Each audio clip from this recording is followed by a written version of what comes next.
Yeah. What is your thought on throwing the ball back? All for it. Like, believe me, you put me above the Green Monster and a New York Yankee hits a home run. Oh, dude, I'm throwing it back. And that cheer, that's the kind of cheer I like. Like the cheer that you would get for throwing a home run back, because people respect the shit out of that because they know that, like, look, I'm catching, Aaron Judge's ball. That maybe I could sell that on eBay, or maybe it's a memory forever. And you say, fuck that, Red Sox all the way, eat my ass, and you throw it back, and then people just lose their shit for you. That's one of the best applauses a human being can get. Yeah, and it's actually allowed. I don't know about every stadium, but most stadiums, you're allowed to do that. You better be. Yeah, I've seen people do it in front of security guards all the time. You can't throw a foul ball back, though. It's got to be a home run. No. Well, there's people giving – this is what I brought this up.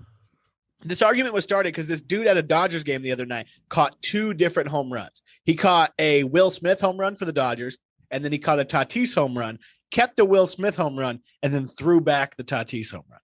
I bet that lowered his applause about 75% because people knew he still had another ball in his back pocket. But when you're throwing your only ball, yeah, when you're throwing your only ball. But would you in that moment, would you have done the switcheroo? What do you mean? Would I have kept? Would you have tried to make it look like you threw back the Tatis ball, but really you kept the Tatis ball and threw back the Will Smith ball? No, because I would imagine with Will Smith having the confusing name that I could throw that up on eBay and say this is a home run Will Smith hit, and I'd be telling the truth. Will Smith hit a home run for the Dodgers. Some rich like king in some country just pays you like $20,000 for it because he loves Independence Day. Yeah, for sure. Hilarious. No, but I would definitely throw that back, especially a Tatis home run. That's similar to Yankees Red Sox. Let me ask you this though: you're sitting dead center, Dodger Stadium, first seat, right up against the wall. You catch a home run. I don't want to bust your balls, but there's no seats in dead center. It's actually a net, and then in dead center. Okay, well, so we're talking right center or left center. So okay, they have those new home run seats. I want to sit in those because remember it was always the gap between the bleachers and the fence. Now there's like booths right there. I want to sit there really motherfucking bad. But go on. Let me ask you this though: you catch a ball dead center at any baseball stadium, just whatever one, pick one that has a dead center seating section. Can you reach second base? No bounce. You get a bounce. You get bounce and roll.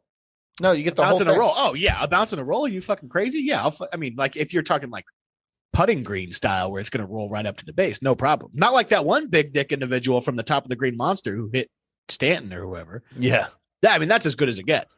Yeah, that's one of the greatest moments in baseball history. Yeah, definitely. You're going to reach second base on pure adrenaline. But I think I would try to get it into the infield, but I think I would, I don't know. I would be very concerned about hitting the guy and getting kicked out of the game. Whether it's the center fielder. We just said that was one of the greatest moments of baseball history. You don't want to be kicked out of the game. I fucking paid money to be there. Yes, but it's about legacy, my friend. It's about legacy. Are you, if you're at any stadium and the other team hits a home run to you, are you throwing it back? Any stadium and the road team? Unless it's the Red Sox are visiting. I'm saying if you're no, that's not what I'm saying. What I'm saying is it depends on how tenacious the fan base is, because I'm only doing that for applause. Because deep down, I want to keep the ball. You're going to get maybe not equal applause, but you're going to get big time applause. If I'm getting big time applause, yeah, fuck yeah, I'm throwing it. But even if it's like a Reds game, you're gonna.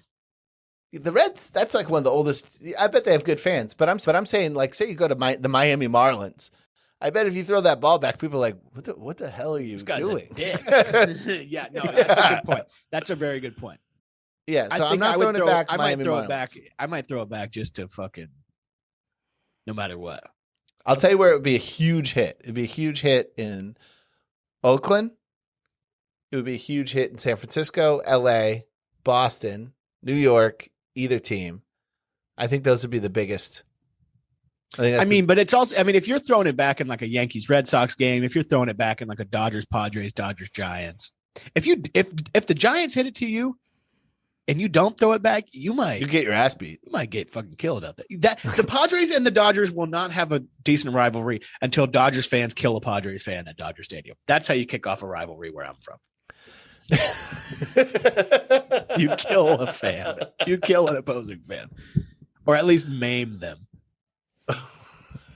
I guarantee you a Padres fan has been maimed at Dodger Stadium. I'm But they talking- probably had nothing to do with the fact that he was a Padres fan. no.